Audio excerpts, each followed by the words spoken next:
Suspense. Autolite and its 96,000 dealers present Mr. Dan Daly in 6 Feet Under, a suspense play produced and edited by William Spear. Harlow, did you know that in the springtime a young man's fancy turns to... The world-famous quality and performance of ignition-engineered Autolite spark plugs? Well... Autolite, you know, is the world's largest independent manufacturer of automotive electrical equipment.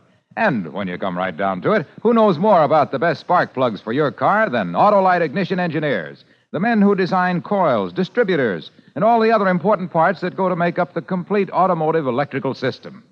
Why, it's the skill of the same Autolite ignition engineers that made possible the practical development of the Autolite resistor spark plug, the greatest advancement in spark plug design for automotive use in the past 20 years. Have you no sentiments about spring? Sure, Hap. Spring into your car tomorrow and see your friendly Autolite spark plug dealer. Have him replace worn-out spark plugs with world-famous ignition-engineered Autolite spark plugs. Whether you choose the resistor type or the regular type, you can't buy a better spark plug for your car, because you're always right with Autolite. And now, with 6 Feet Under and the performance of Dan Daly, Autolite hopes once again to keep you in suspense.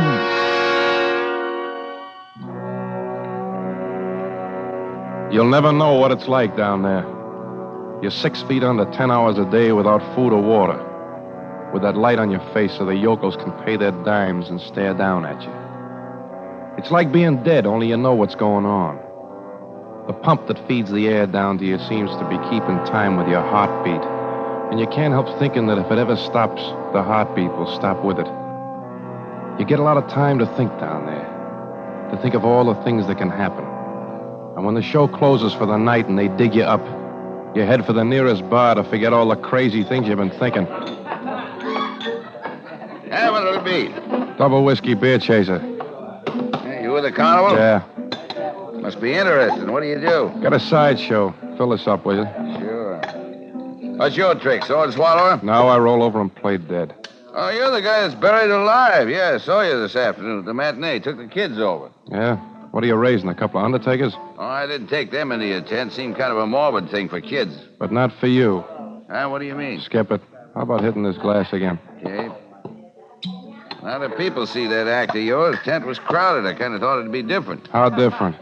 Well, paying a dime a head just to look down at you through that glass. It's not a bad racket you got there. Yeah, big, fat, happy racket. Not tough like standing behind a bar and breathing and eating and moving whenever you want to. Well, if you think it's so hot, dig yourself a hole and pull up a coffin. Nobody's stopping you. If you want another drink, call me. Just leave the bottle. I'm still alive. I can pour my own. Suit yourself, friend. They were all the same. They paid a dime to look at you down there. But if they saw you later above the ground, they acted like you were cheating them. Like you owed it to them to stay buried or they weren't getting their money's worth. I used to do another act. A juggling act. An act that took me years of sweat and practice to learn. But nobody came to see that. You had to learn a dog's trick to make a living. You had to trust people. People you wondered about. Hello, Jack. Get looking for you. Come on, get lost, Cliff. Don't follow me around. Miriam sent me out to find you. She knows where I am 10 hours a day. That's more than most wives know. Miriam was my wife. I'd spend a little time with her. You spend quite a little time with her as it is, Cliff. Quite a little time. Now, you're talking through that bottle, Jack. Miriam and I are old friends. Yeah, I heard about it lots of times. You were a stage door Johnny when she worked on burlesque, weren't you? I used to laugh about you. That was before you came to work for us, but now I don't laugh anymore, Cliff. Now I wonder. You're drunk. Am I? What's a guy like you doing around a carnival, Cliff? You were a big-shot accountant with a good business. And all of a sudden you chuck everything to learn to be a barker for a pitch like mine and to dig me out of that hole every night. I'm not complaining. Why should you? Because I figure you gotta have a reason, Cliff. I figure that maybe some night you're gonna forget to dig. Oh, you're being ridiculous, Jack. Sure. Only you still haven't told me why you joined the show, Cliff. That's my business. Well, never mind, I'll tell you. Because you're in love with Miriam and it's killing you to see her married to me. All right, Jack, that's part of it. Sure, I love Miriam, but that isn't what's killing me. A bad heart is the thing that's killing me. What do you mean? I chucked my business and joined the show because I've only got about a year to live. Miriam is the only thing in the world I care about. and I wanted to be near her. That's a very touching story, pal. What am I supposed to do, break down and cry? Jack, I'd do anything to see Miriam happy. And if it meant killing you, I could do it without batting an eye, because I've got nothing to lose. I want you to know that. That's good, Cliff. Now we understand each other. Have a drink. I don't want one. Oh, well, this ain't just an ordinary drink, Cliff. This is a toast. To one of us. To the guy who buries the other one. For good.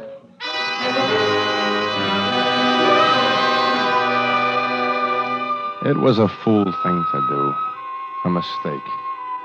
Because he'd play his cards closer now. If I told him to pack up and get out, he might take Miriam with him. And I was crazy about Miriam. Something was wrong between us, but I was still crazy about her. I had to know I had to wait and find out if he could take her from me. And that meant I had to keep him around.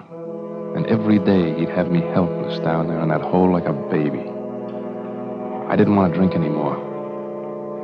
I went back to the tent and tried to sleep, but I kept having that same dream over and over again.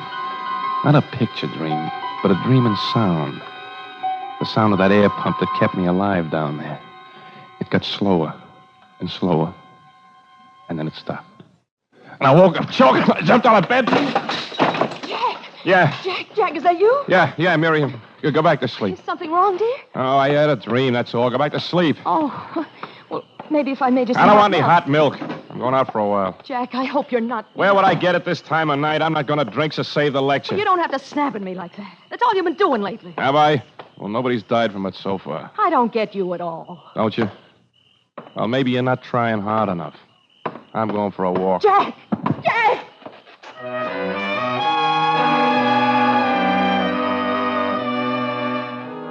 I walked around the grounds. The moon was doing trick things with the shadows around the tents and the pitch signs along the midway. I loved it. A cheap two-bit carnival, but I loved it. When Miriam and I were first married, I used to dream about owning the works someday. Yeah, I was going to do big things. Clean up with the juggling act, then write the Becker brothers and offer to buy them out. The Ferris wheel, the rides, the whole show. I was going to own the world. But instead, I wound up with 6 feet of it. They could dig me up out of that hole every night, but I couldn't dig my dreams up anymore.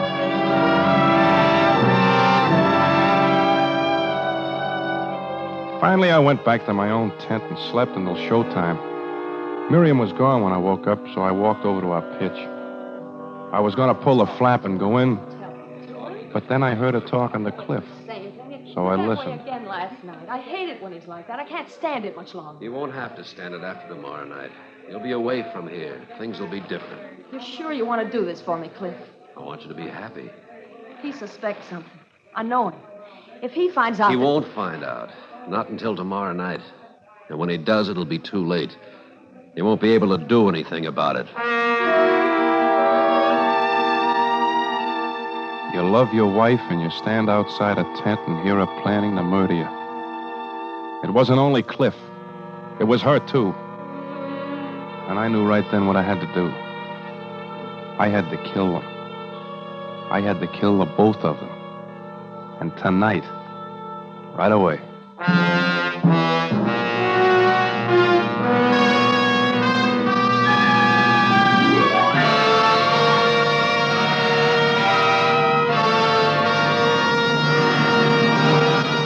Autolite is bringing you Dan Daly in 6 Feet Under. Tonight's production in radio's outstanding theater of thrills, Suspense.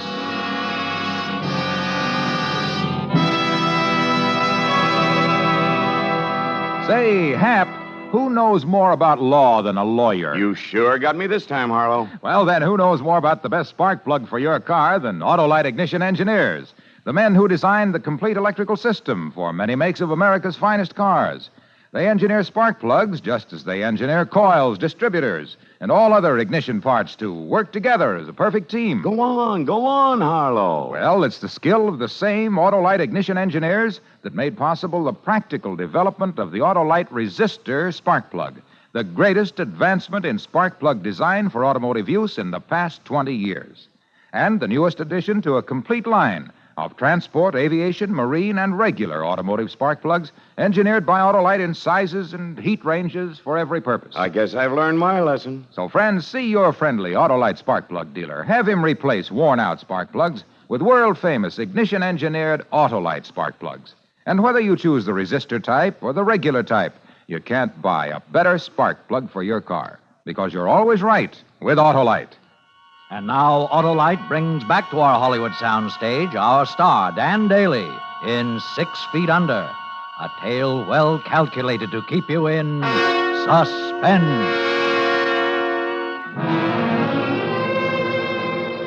Now I knew. It wasn't only Cliff, it was Miriam, too. It was like getting hit in the stomach when you didn't expect it. You love your wife and you stand outside a tent and hear her planning to murder you. I walked around the grounds in a daze. I tried to tell myself that I was wrong, but your own ears can't lie to you. Jack! Oh. Hey, Jack! Oh, hello, Bonnie. Hey, I've been screaming my head off at you. You hypnotized or something? Sorry, Bonnie, I was thinking. Oh, call for Cliff on the phone in the office wagon. You want to take it for him? All right.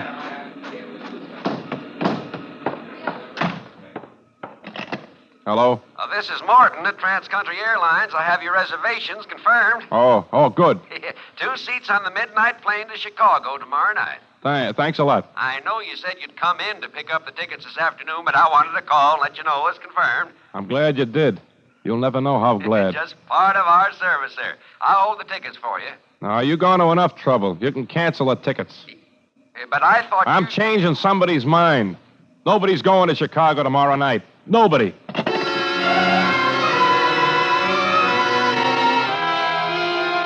When you see something coming and you know it's too late to stop it, you get calm.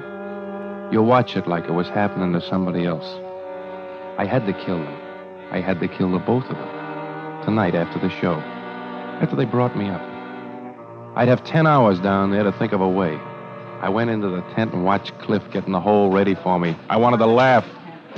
Is this all right now? Yeah, that's deep enough. Cliff, I want that speaking tube hooked up today. Oh, what's the matter? Getting lonesome down there? I thought you didn't like to talk to the customers. Today I feel sociable. I had a glimpse into the bright and cheery future. Hook it up. You're the boss. Where's Miriam? Getting a new roll of tickets from the wagon. When there's a crowd out there on the Midway Cliff, Calliope going on the merry-go-round and all, can she hear my buzzer? Well, why wouldn't she? It's hooked up right from the box to the ticket cage. But you never use it, so what difference does it make? It could make a big difference if nobody was in the tent and the air shut off on me. A big difference. Let's check it. All right, there's a button in the box. Press it. Counter's just outside the flap. We can hear it from here. Are you pressing it? You see me, don't you, Cliff? I don't hear anything out there. Neither do I. It must be a loose wire or something. No, Cliff. It's the batteries. Because I checked while you were digging and the batteries are gone. Oh, that's right. I forgot. When we were moving from the last town, my flashlight went dead. I borrowed the buzzer battery. But you forgot to put them back. Oh, I'm sorry, Jack. It slipped my mind. You never use a buzzer, so I didn't think of it. You thought of it when we needed the batteries. Jack, I tell you it was a mistake, that's all. Look, the Midway's opening up. There's no time to start an argument. Yeah, there'll be time for that later, tonight. We can talk it over tonight, Cliff. That suits me. Come on. Let's lower the box. All right. I'll go get a new set of batteries. You might as well climb down, slide into the box. I'll cover you when I get back.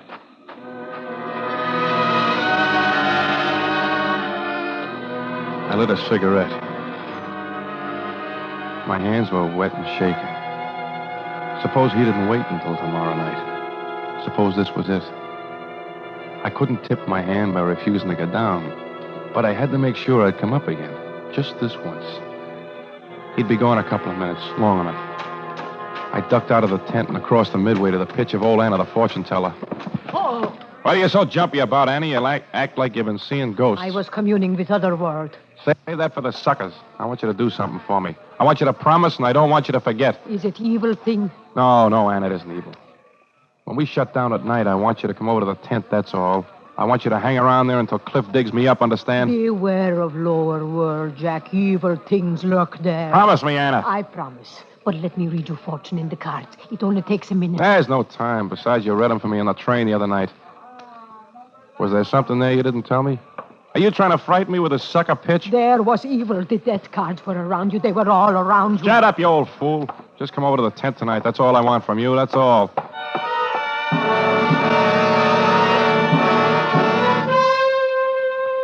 I had to grab a hold of myself. A crazy old woman with a deck of greasy cards. I've been with tent shows too long to let a thing like that get me. I went back to the tent, got down into the hole, and slid into the box. Cliff lowered the narrow view shaft that the customers looked through. I fastened it to the hole just above my face. Then he started to shovel the dirt in on top of me. I could hear it hitting the box. There isn't another sound like it in the whole world. Then it was all done. Cliff looked down at me through the glass, and the smile on his face made me cold. Then he was gone, and I was alone with the sound of the air pump. In a few minutes, the customers started to come in, and it wasn't so bad. If anything went wrong, they'd be able to hear me through the speaking tube, just as I could hear them. Oh, come on, Mother. Come on, look at it. Oh, you look. It gives me the creeping whizzle-dizzle. Well, you're the one who wanted to come in. Come on, it can't hurt you. Look, you can talk to him right through this here hootenanny. Well, can you hear me down there? Yeah, I can hear you. Is it...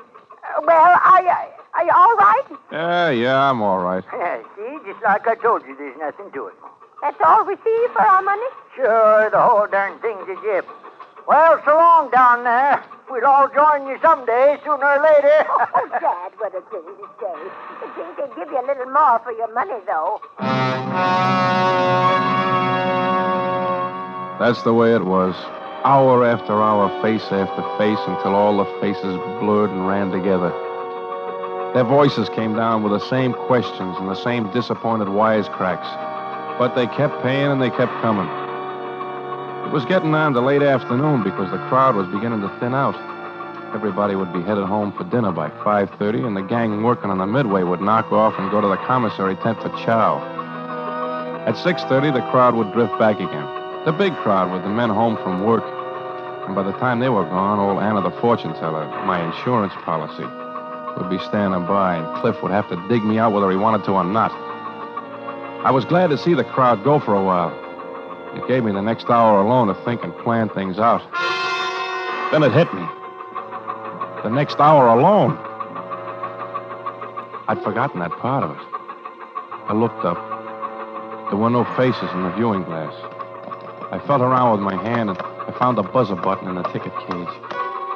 I pressed it again and again, but Miriam didn't come. Sure. This was it. They were up there now, getting ready to do whatever they were going to do. Then they'd walk away over to the commissary tent, and they'd eat and laugh. Nobody'd suspect them. It'd be an accident. I tried to think of something else. They wouldn't have the nerve to go through with it. And then I knew I was wrong, because all of a sudden there was complete silence. Somebody had cut off the air pump. I twisted and turned, and I pushed against the lid of the box like a madman. But it didn't budge. There was more than a ton of earth on top of me. The pressure on my chest increased, and I couldn't breathe. Flashes of red and blue color were whirling around in my head. I looked up, gasping for air. And there was a face staring down at me. A child's face. See my baby turtle, mister? What are you doing down there, mister? Kid, get somebody quick. Go outside and get some help. I'm smothering. Don't just stare at me. Call somebody. You hear me? Stop looking at me. Get somebody. He kept staring at me, his eyes wide and frightened. He moved his mouth once, but he was frozen with fear. And all of a sudden, his face was gone. He was gone. I made one last hopeless try at the lid, and then suddenly I didn't care anymore. I relaxed. All the colors in the world exploded in my head. Then they all ran together. There was a roaring sound, and everything went black.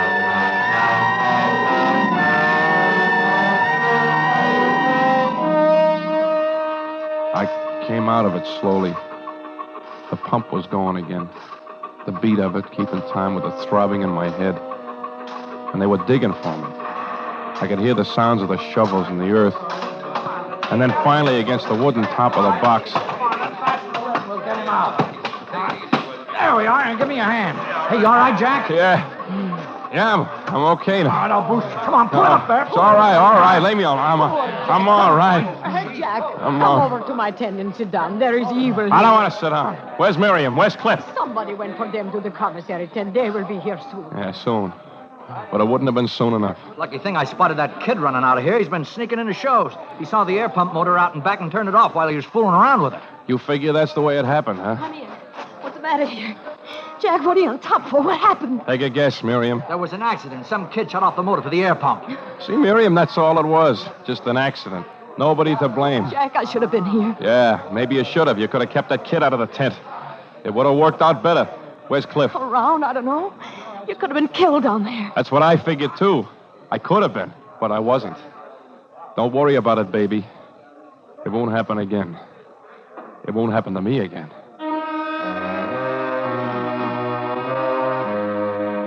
It was my game now. I was up walking and breathing. It was my game. I played the tender husband. I wasn't going to show her my cards now. That came later. When she calmed down, I kissed her. Then I went looking for my last answer. The kid who had turned off the motor.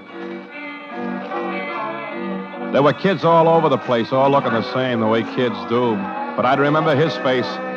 You're bound to remember a face when it might have been the last one you'd ever see. Then I spotted him going into the House of Fun. I nodded to the ticket taker and went in after him. I caught him in the room with the tilted floors and grabbed him. Ow, mister!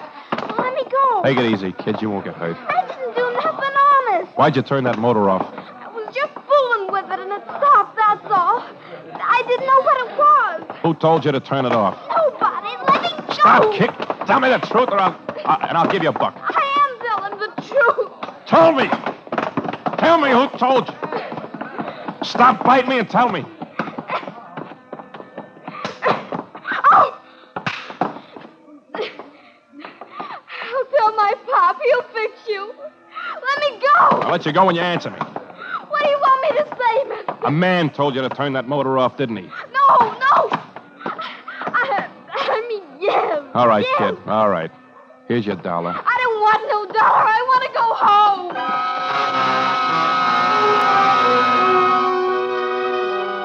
I went into town and drank until the show closed down, until I was sure they'd all be asleep. Then I went to the first aid wagon and nosed around until I found what I wanted. A can of ether. Cliff was bigger than I, much bigger, and I had to be sure. I soaked a handkerchief in the stuff, and then I let myself into Cliff's tent. He was lying there, quietly. He was sleeping. He wasn't making a sound. I crept over to him and pushed the handkerchief over his mouth and nose. I held it there. Held his face right into it. He didn't even murmur. And when I let go after a while, his head dropped back. He was out. I picked him up and carried him to the pitch tent. I put him down in a box, and then I shoveled the dirt in on top of him.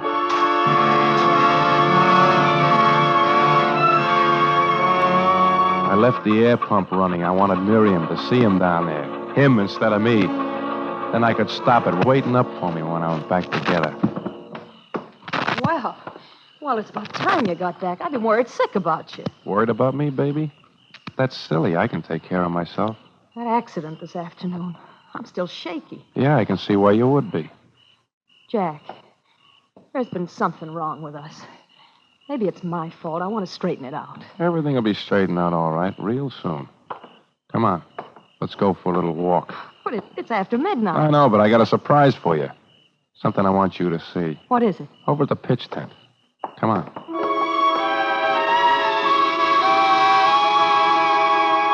She came.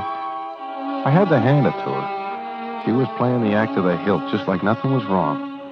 I took her arm and held it tight. Good and tight. So she couldn't turn and run. And we went into the pitch tent. Well, what's the surprise? Kind of dark in here. There's enough light down in the box. Go ahead. Take a look. Well, the hole, it's filled in. Yeah. The show has a new star for a one-night stand. Go ahead. Look. Jack, what? No. Yeah. Yeah, baby. Yeah. How do you like it now? That's the way I was today when that motor cut off. Get him out. Get him out. Oh, it's my turn to cut the pump off. Only nobody will be able to fix it this time. No, don't you, please. Sure, I just rip these wires out and he gets what I almost got. What are you killing him for? Why? I knew what you were up to. You'll never take that midnight plane tomorrow. You'll never run away with him I now. wasn't running away with him. The tickets were for us. You hear me? For you and me. Well, there you forgot to tell me about it, baby. Couldn't. Cliff was lending us the money to buy the show. He said he'd be mine anyhow someday. I wanted to do it for you because I loved you. Because I hated what's been happening to you down there. Why would he want to help me? Because he loved me, that's why. And he knew you're all I care about. He sent the money for the show to Becker Brothers yesterday, and we were supposed to fly up tomorrow night to sign the papers in Chicago. You're lying. No. Yeah, No. you're lying. No. You're lying or you'd have told me. Would you believe me? Would you believe anybody? Do something! Do something! The shovels, Miriam. Where are they? Quick. Help me. Miriam, dig. Help me, dig.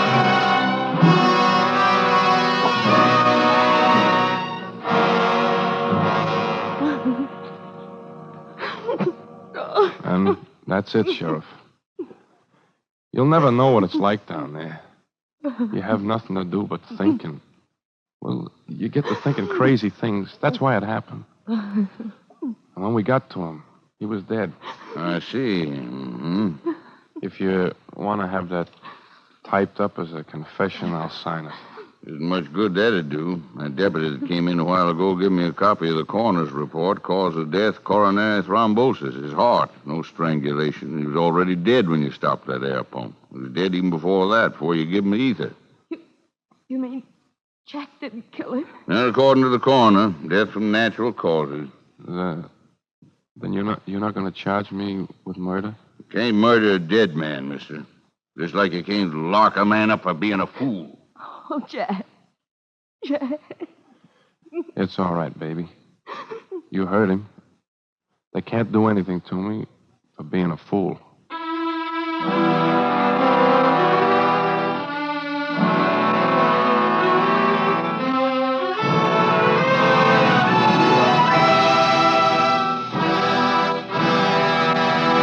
Suspense, presented by Autolite. Tonight's star, Dan Daly. Hey, Harlow, here's a poem for you. All right. Summer, winter, spring, or fall, Harlow doesn't change at all. Be it day or be it night, Wilcox thinks of Autolite. Well, you're right there, Hap. Any season is the right season to talk about the more than 400 products made by Autolite for cars, trucks, planes, and boats in 28 plants coast to coast. These include complete electrical systems used as original equipment on many makes of America's finest cars. Spark plugs, batteries, generators, coils, distributors, electric windshield wipers, starting motors, bullseye sealed beam headlights. All engineered to fit together perfectly, work together perfectly, because they're a perfect team. So, friends, don't accept electrical parts supposed to be as good. Ask for and insist on Autolite original factory parts at your neighborhood service station, car dealer, garage, or repair shop. Remember, you're always right with Autolite.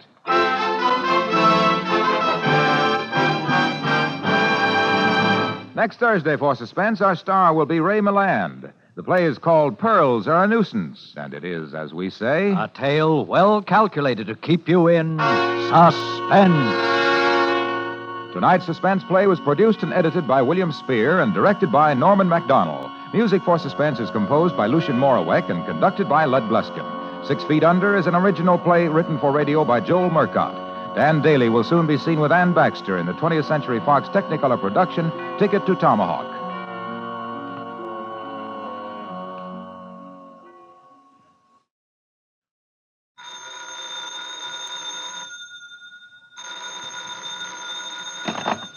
You can buy world-famous Autolite resistor or regular spark plugs, Autolite stay-full batteries, Autolite electrical parts at your neighborhood Autolite dealers. Switch to Autolite. Good night. This is CBS, the Columbia Broadcasting System.